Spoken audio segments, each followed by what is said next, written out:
In the spring of 1835, in a town so ordinary it barely made the maps, the boys of Pecan Hollow began to eat chalk.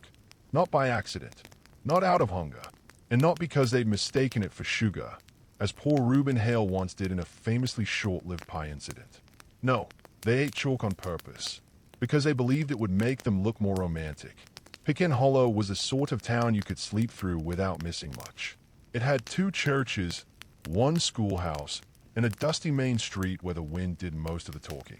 The people were polite, the biscuits were dry, and the most dangerous scandal in recent memory involved someone shortening the Sunday service by skipping a hymn. But for a brief, chalk-dusted moment, Pecan Hollow became the silent capital of a strange fashion, a soft, powdery aesthetic that began not in a drawing room or in Paris, but in the dim back corner of Mr. Dunnis' general store, behind a sack of mouse-eaten barley and a crooked shelf of unwanted hymnals. That was where Josiah Hemsley, 14 years old, freckled, and largely unnoticed, stood one April morning, studying a barrel of building chalk. Not the kind meant for writing arithmetic, the kind used to whitewash fences, thicken paint, scrub cast-iron pots. Josiah had always been quiet, the sort of boy who faded into his surroundings like flour into dough. He walked with his hands in his pockets and his head down, not out of shyness, but because no one ever asked him to walk any other way. But something changed that morning. Maybe it was the way the sunlight hit the chalk, soft and pale, almost glowing. Maybe it was the page he'd just read in a borrowed novel, in which a dying poet whispered his final words with trembling lips. Whatever it was, Josiah reached out, snapped off a corner of the chalk, and, without a word, placed it in his mouth. He didn't grimace. He didn't cough. He simply stood there and chewed slowly, like a man considering something profound. No one dared interrupt, not even Mr. Dunny, who watched from behind the counter with a blend of concern and mild curiosity. Josiah left the store without saying a word. But by sunset, the story had traveled. By the end of the week, 3 other boys had followed suit. Eli Brewster, always eager to do something strange, especially if it confused his parents, was seen chewing behind the livery stable.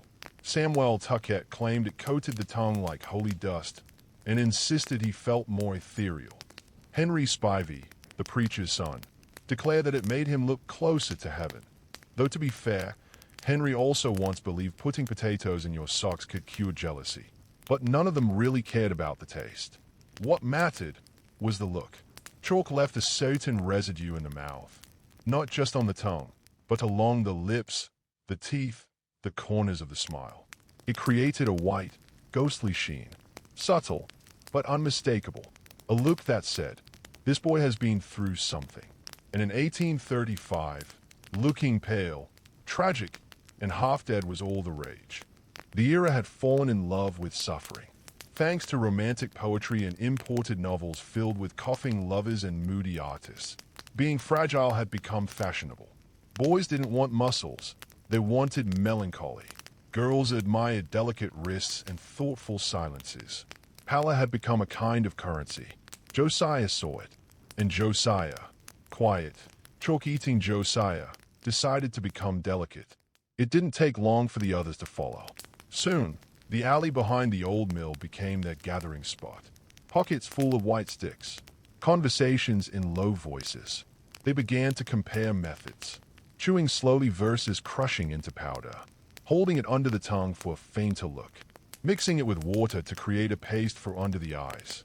They weren't just eating chalk, they were studying it. The girls began to notice. Not all of them, but enough. A few of the more dreamy, bookish types began to glance longer at Josiah's pale lips. Some whispered about Samuel's mysterious gaze. One girl even passed a note to Henry Spivey during Sunday service that said, "You look like you haven't spoken in days. That must be why I can't stop thinking about you." Henry read it 3 times and nearly wept. And so, the chalk stuck. Not because it tasted good, not because it cured anything, but because, for a moment, it made the invisible feel noticed. By mid-June, the chalk craze had passed from rumor to ritual.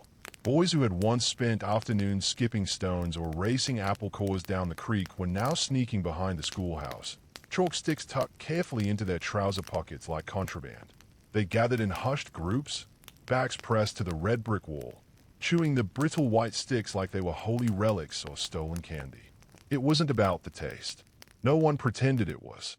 The flavor was something like dust mixed with regret, dry, crumbling, and oddly warm. But it was never about flavor. It was about effect. The chalk left a pale film over the lips and tongue, dulling color, muting sound, and giving the boys an almost ghostly appearance. When paired with the right sigh, the right slouch, and a few well-timed coughs, it gave off the air of quiet suffering. And in 1835, suffering was seductive. You see, the girls in Pecan Hollow, or at least a certain poetic subset of them, had recently discovered romantic literature.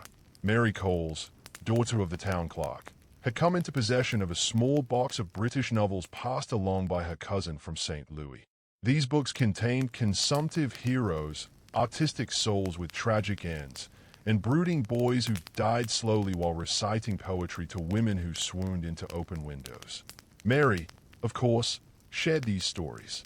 She lent them out in secret, dog-eared and soft at the edges, to friends who quickly became connoisseurs of what they began calling melancholy beauty. It wasn't enough for a boy to be strong or funny anymore. He had to look fragile. He had to carry sadness in his bones. He had to seem like he'd seen something no one else could understand. And Josiah Hemsley, with his powdery lips and distant stares, fit the part far better than he ever fit in before. He didn't do much differently, really. He still walked the same path to school, still sat in the back row, still avoided eye contact when someone addressed him. But now, the girls noticed those things. "He's always so quiet," someone whispered. "He must have a wounded heart," another replied. Josiah didn't correct them. He didn't need to. Silence did more for his image than words ever could. Soon, the other boys adopted the look as well. Eli Brewster began carrying a small linen handkerchief and pretending to dab away invisible coughs. Samuel Tuckett switched to writing with charcoal to stain his fingertips darker, to show his touch by the soot of sorrow, as he claimed. Henry Spivey walked slower, spoke softer, and began refusing pie with a tragic little shake of the head that suggested he no longer found sweetness appealing. It was theater, bad theater, mostly, but it landed. Letters began to circulate. Not official love letters. Those were too risky.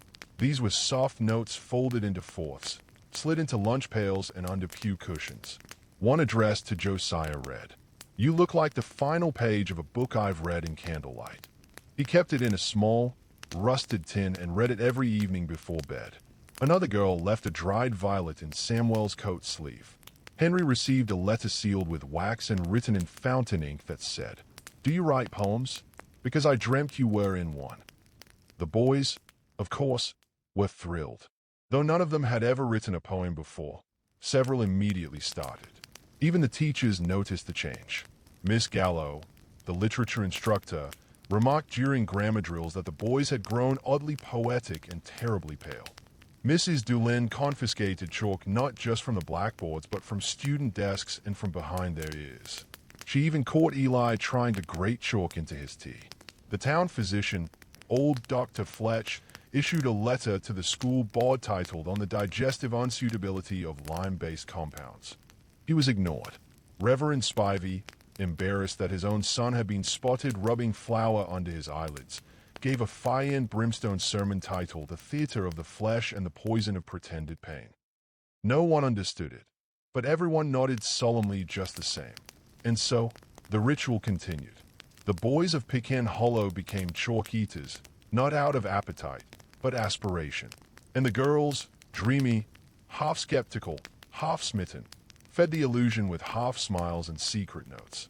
It was all perfectly silly, but it felt real enough. Because when you're 14, reality bends easily under the weight of being noticed. And Josiah, well, Josiah began to walk a little taller.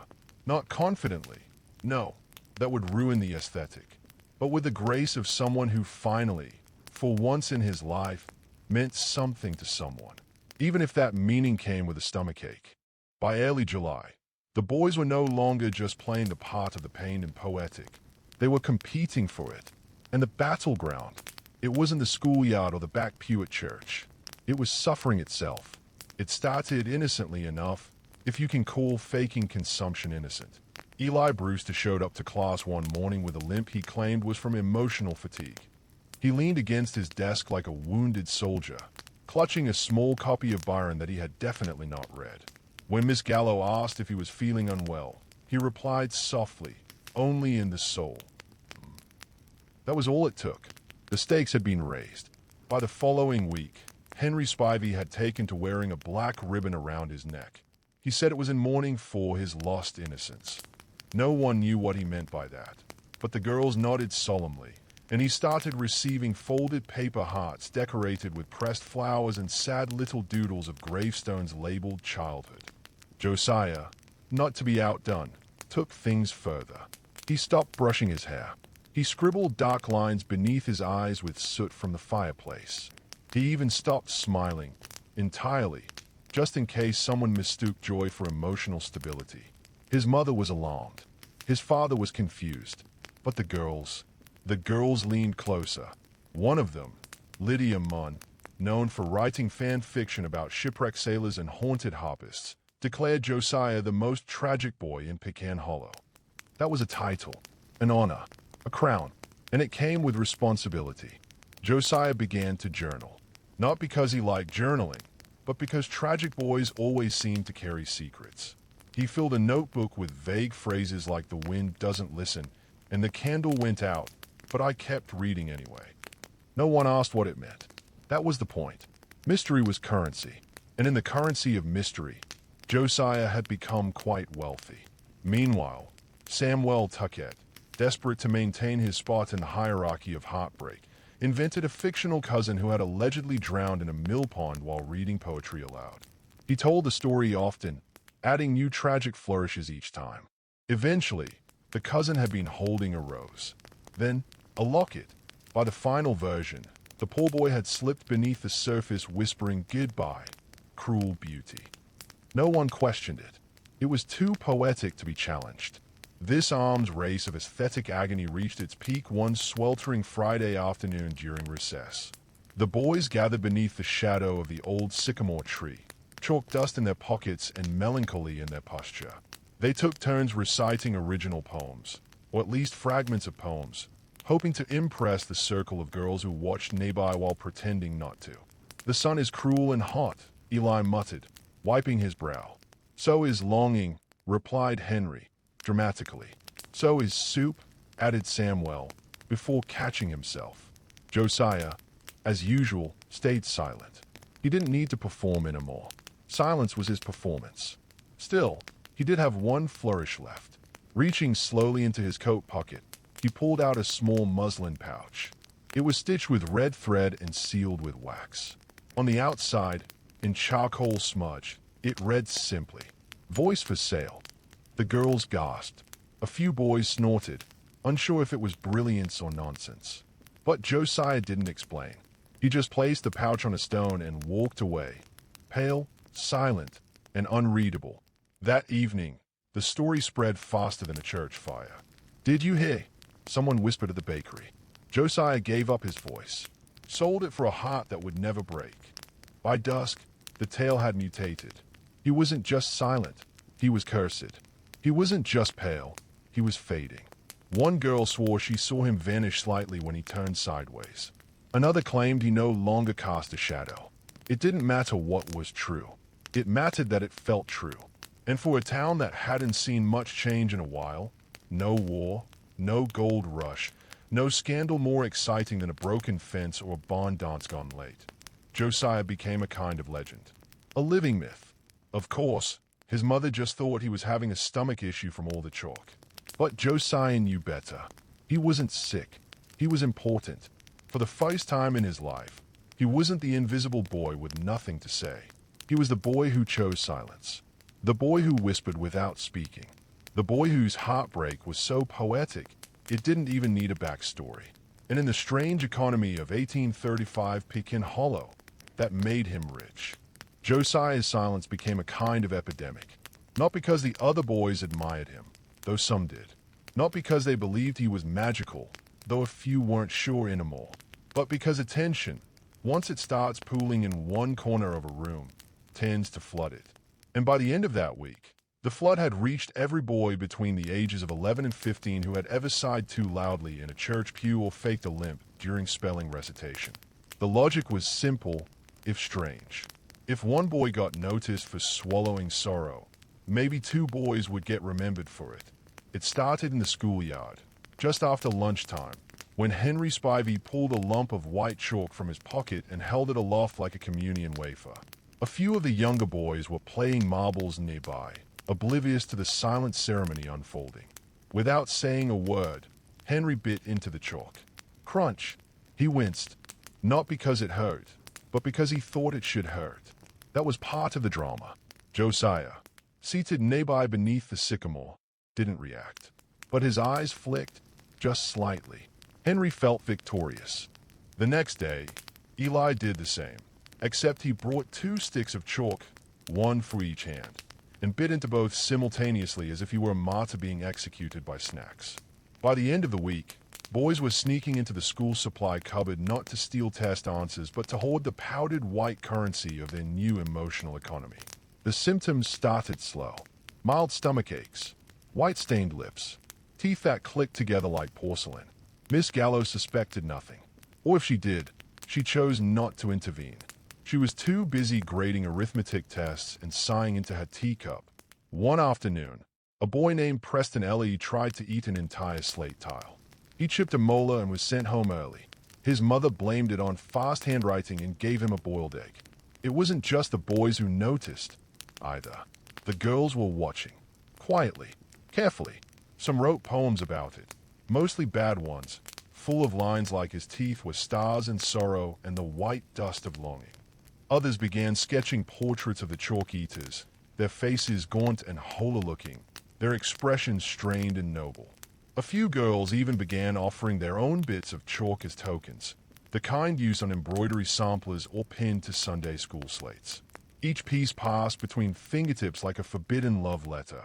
But for all the mystique, none of the boys quite knew why chalk had become the medium of martyrdom. They only knew that suffering needed proof. And chalk left residue. On lips, on fingertips, on desk corners and handkerchiefs and collar seams. Josiah, for his part, didn't participate in the chalk craze, at least, not directly. He remained separate, silent, aloof. But that only deepened the myth. Josiah doesn't need chalk, Lydia Munn whispered during spelling drills. He already is chalk. It made no sense, but it sounded profound. So it spread. Soon, boys were being ranked on how slowly they chewed, on how dramatically they coughed afterward, on how hollow they looked by third period. There were unspoken rules. Don't eat colored chalk. That was considered showy. Don't chew too fast.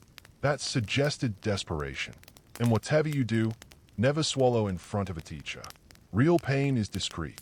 A boy named Carter Langley tried to inject meaning into the madness. He declared that chalk symbolized the fragility of youth, that it was the bone of forgotten dreams. He said this while wearing a black scarf and standing dramatically in the corner of the school porch. No one really listened, but still, he gained followers. Meanwhile, Mrs. Eloise, Preston's mother, sent a letter to the school board, warning that boys were performing weird rituals involving masonry materials.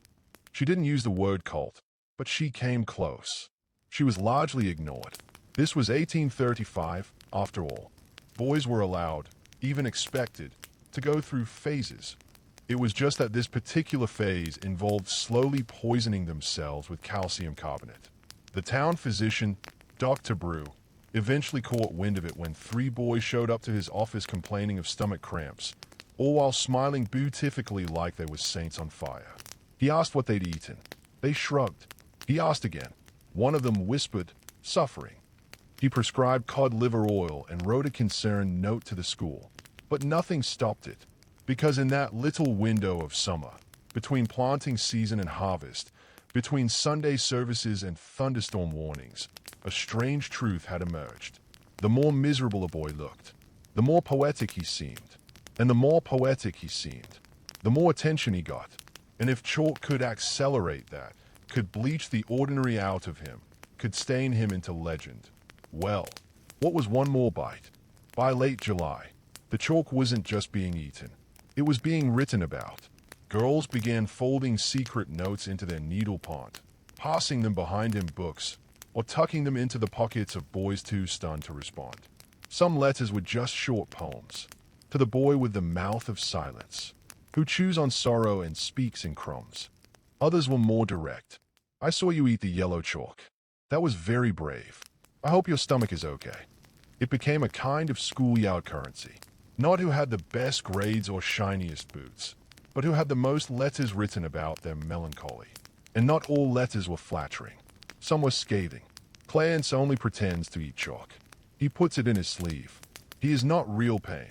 Josiah, of course, received the most, though he never responded, not once. One letter had 17 folded corners and smelled faintly of violet water. Another was written in mirror script, as though the girl expected it to be read in a lake. A few simply read, "Why won't you speak?"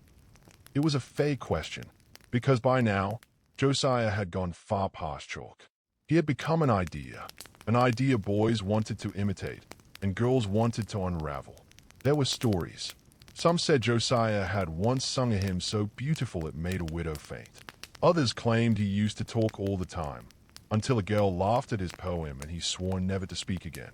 None of it was confirmed, but the silence, paired with the haunting imagery of white dust on his lips, made him more memorable than any sermon ever preached in the town chapel. By August, boys had begun faking illnesses to maintain their mystique. Henry Spivey claimed his chalk consumption had damaged his lungs, and he began carrying a silk handkerchief around, coughing dramatically during literature lessons. When asked what was wrong, he'd whisper, "The weight of expression." His mother, unaware of the emotional theater, fed him porridge with butter and said, "His growing." Boys get strange around 13. Others began inventing symptoms. Delirious fainting spells in the pews.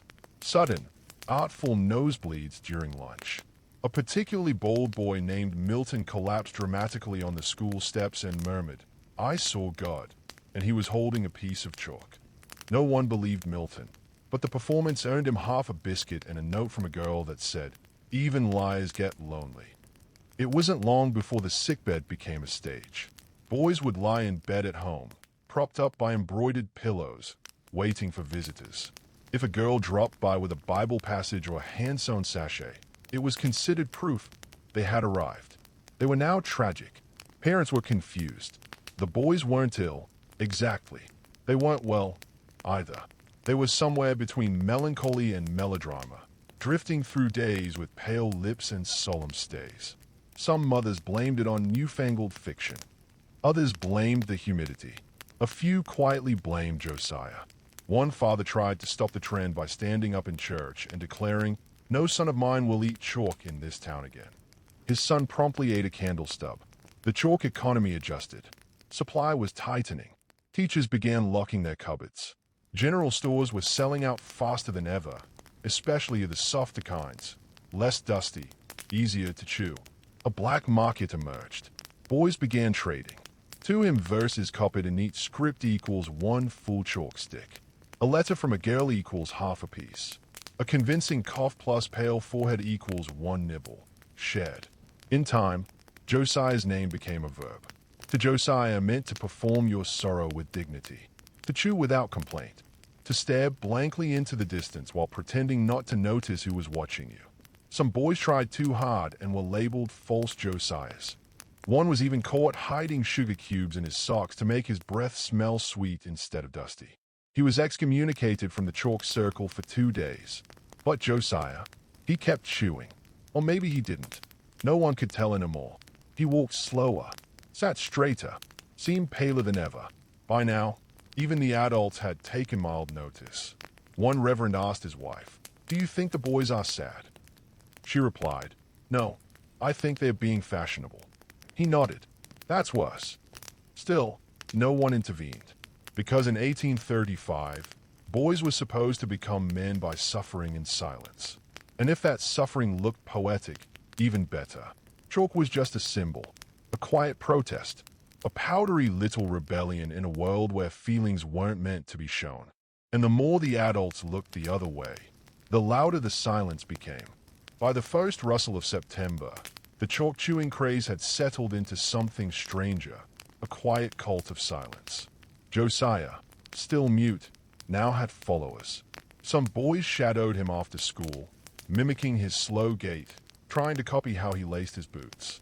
Others practiced looking forlorn in the mirror, tilting their heads just so, trying to summon the same faraway look that Josiah wore like a shroud. But then came the girl with too many questions. Her name was Lydia Finch. She had curly hair, fierce handwriting, and a reputation for asking uncomfortable things. She didn't smile easily, which made her both admired and slightly feared. She read encyclopedias for fun, and once corrected the pastor on the origins of the word epiphany. She wasn't cruel, but she was direct, and directness had no place in the chalky theater of boyhood suffering. Lydia had watched Josiah for weeks. She watched how other boys folded around him like moons circling a star. She watched how girls giggled and swooned and speculated. And then, one afternoon, she did the unthinkable. She spoke to him, right there, in front of the bell tower and half a dozen stunned boys clutching half-chewed chalk. She walked up and asked, "Does it taste like anything?" Josiah blinked. She continued, undeterred, "You're not fooling anyone, you know. I saw you smile last week, when Ruth dropped her bonnet. You think you're tragic, but you're just theatrical." She crossed her arms. "You could just talk to people. It's easier than poisoning yourself." Josiah didn't answer. Of course he didn't. That was the whole point. But something in his eyes faltered, just a flicker, as if the mask of mystery had slipped for a moment and revealed a boy who was simply shy. The next day, Lydia arrived with a notebook and a theory. She told everyone that boys weren't eating chalk to impress girls. They were eating chalk because they didn't know how to speak to them. She read from her notes like a lawyer. Boys are told to be brave, but not tender. They are expected to win attention, but not to ask for it. They are praised for silence, but punished for softness. So instead, they perform pain. She called it romantic starvation. The other girls were bewildered. One of them said, "I think Josiah is just sensitive." Another whispered, "I heard he's part angel." But Lydia wasn't done. She posted a sign in the schoolyard. "Boys, you may speak. It is allowed." Some found it funny. Others ignored it. But the spell had been broken. The next week, fewer boys ate chalk. 2 gave theirs away. One boy even flushed his last piece down the privy and said, "I'm tired of being mysterious." Josiah, he remained silent. But now, when Lydia passed him in the hallway, she nodded. He nodded back. That was it. That was enough. And still, the legend didn't end. Even as fewer boys chewed chalk, more stories emerged about why they ever had. Some said it was a rite of passage. Others claimed it was for love. A few insisted it had something to do with ancient druids. One particularly imaginative tale claimed Josiah had swallowed a ghost as a child and had to keep feeding it powdered things to keep it calm. But Lydia, sharp as ever, saw through all of it. She told her cousin it was never about chalk. It was about being noticed without having to speak. And maybe that was the truest answer of all. Because for every boy who gnawed on a stick of plastery white powder, there was a deeper hunger, one they didn't have the words for. They didn't want to impress girls. They wanted to be seen by them, understood, admired, even adored. But not for being strong, or clever, or loud. For being strange. For being fragile in a world that didn't have a name for that kind of boy yet. And so, they found a way to scream silently, through chalk-dusted lips and quiet glances. And some girls, not all, but some, understood that language perfectly. By late autumn, the chalk supply at Herringsbrook General Store had returned to normal. Mrs. Dobbins, the shopkeeper, stopped ordering extra boxes. The back shelf, once wiped bare by eager boys with too many feelings, now held stacks of untouched chalk, slowly gathering dust. No more rumors circulated about what chalk did to the heart. The whispers had grown quieter. The spectacle had dimmed. And yet, the strangeness didn't vanish. It lingered in the corners of classrooms, in the awkward pauses between recitations, in the way boys sometimes looked at girls without saying a word, as if trying to conjure a connection from thin air. The town's adults had never fully grasped what had happened. Most still believed it had been a strange, passing illness, a fad, a foolish prank taken too far. One schoolmaster declared it the result of reading too many penny novels. A local pastor blamed uncontrolled imagination and weak moral fortitude. And a mother was overheard saying, if he just cleaned the barn more, he wouldn't have time to act dramatic. But the boys of Herringsbrick remembered it differently. Not as a trend, not even as a phase. They remembered it as a feeling. A strange, unnameable ache that had gripped them all at once, as if the air had grown too heavy with things they couldn't express. It had started with Josiah, yes, but it wasn't really his story anymore. It had become everyone's, even those who never ate chalk. They remembered watching, remembered wondering, remembered wanting something, even if they didn't know what. There was something oddly beautiful about that time. In hindsight, a kind of shared vulnerability disguised as madness. The girls, too, looked back with a kind of wistful curiosity.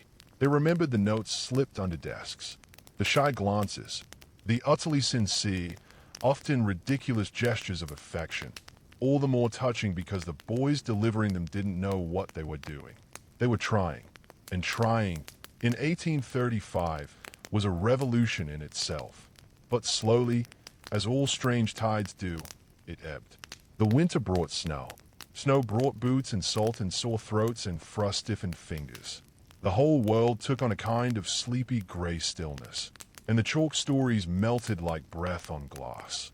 One boy grew out of it by turning into a poet. Another buried his chalk pieces in the yard and never spoke of them again.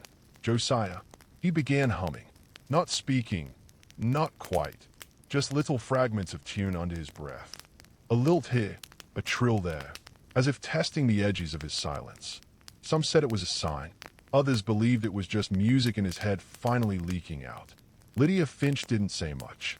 But one day, she gave Josiah a single red marble and said, "For your thoughts." He kept it in his pocket for the rest of the year.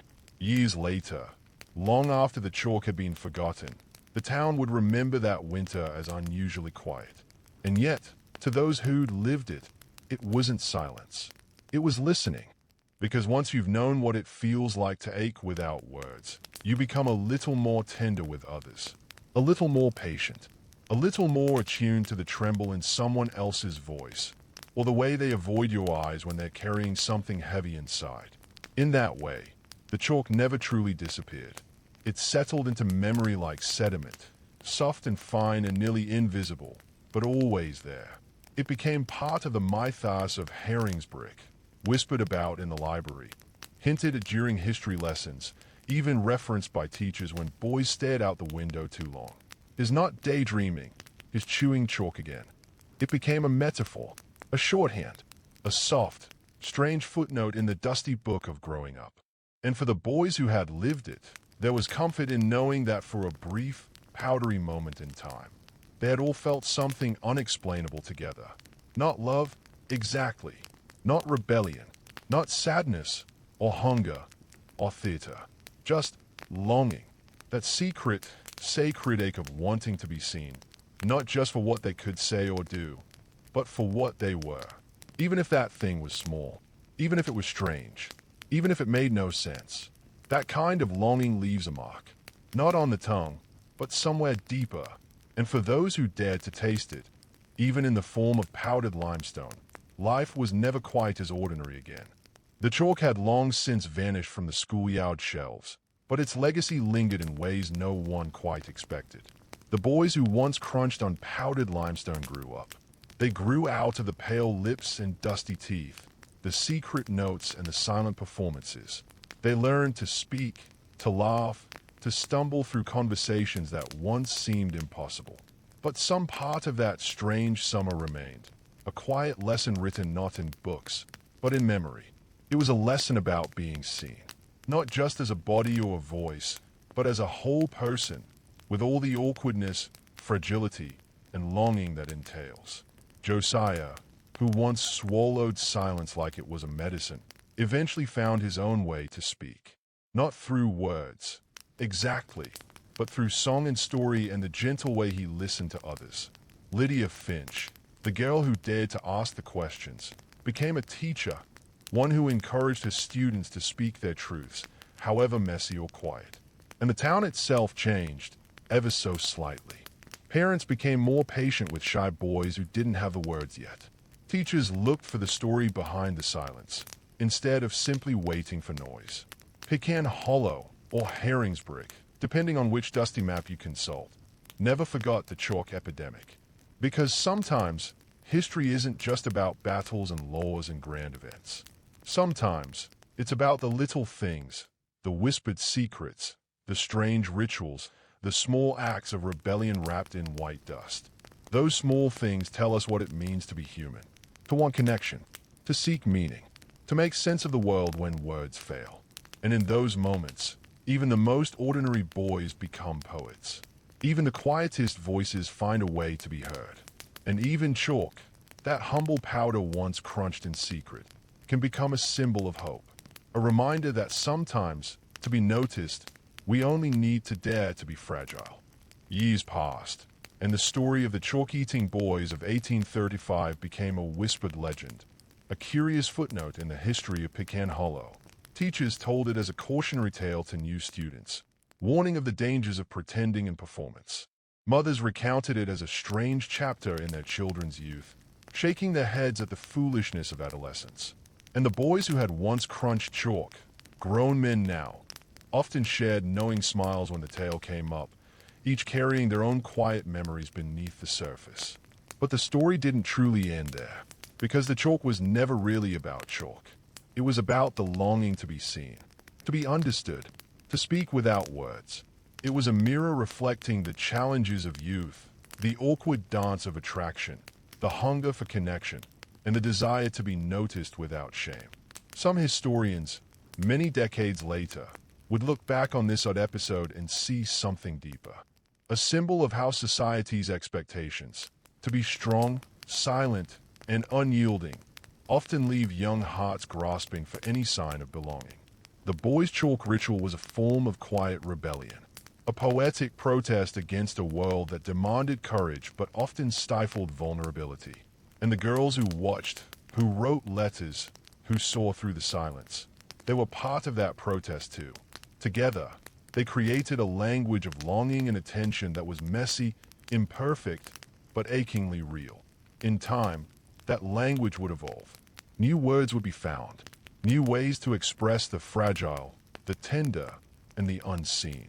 But for a brief moment in 1835, in a small town that barely made the map, chalk dust whispered a story of youth, one of quiet rebellion and soft connection. A story that still resonates for anyone who has ever felt invisible, or misunderstood, or desperate to be noticed for who they truly are. And that, perhaps, is the most timeless story of all. Josiah's story, like the chalk dust that once coated his lips, slowly settled into the quiet corners of memory, fragile, pale, and almost forgotten. He never became a hero in the usual sense. He never sang grand songs or led armies. He simply was a boy who found a way to be seen without words, who made silence speak louder than any shout. And isn't that a story many of us carry? How often do we put on masks, perform roles, or swallow our true voices just to be noticed? How many times have we longed for connection but found only silence in return? The boys of 1835 may have eaten chalk to impress girls, but what they were really feeding was a hunger older than time itself. A hunger to be understood, to be seen. In their pale lips and whispered poems, they taught us something simple and profound, that sometimes the quietest acts of rebellion are the loudest cries for belonging. That vulnerability, even when messy or misunderstood, is a kind of courage. That longing, that ache, is what makes us human. So, next time you feel invisible, unheard, or afraid to speak your truth, remember Josiah and his chalk-dusted lips. Remember that sometimes silence holds a story waiting to be told. And that to be truly seen, all we need is a little courage to let our quiet voices rise. Because every voice matters, even the ones that start with a whisper. Thank you for joining me on this strange and sleepy journey into the chalk-eating boys of 1835. If you enjoyed this story, don't forget to like, subscribe, and hit the bell so you won't miss the next curious chapter in history's forgotten corners.